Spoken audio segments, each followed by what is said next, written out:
Hi friends, இன்றைக்கி எங்கள் வீட்டில் லன்ச் அண்ட் பிரேக்ஃபாஸ்ட் என்னென்னு வாங்க பார்க்கல. காலைல குடிக்கிறதுக்கு பார்த்திங்கன்னா உளுந்தங்கஞ்சி,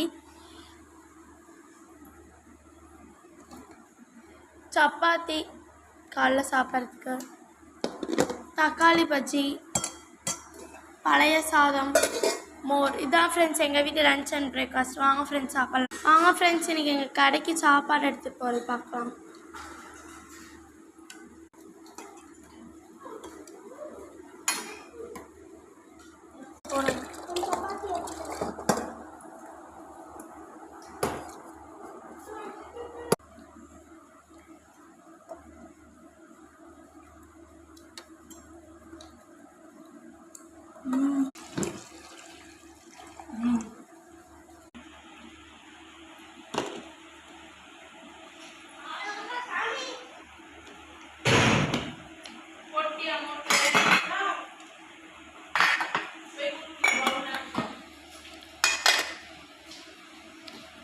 இதான் ஃப்ரெண்ட்ஸ் எங்கள் வீட்டு லன்ச் அண்ட் பிரேக்ஃபாஸ்ட். வாங்க ஃப்ரெண்ட்ஸ் சாப்பிட்லாம். Bye guys.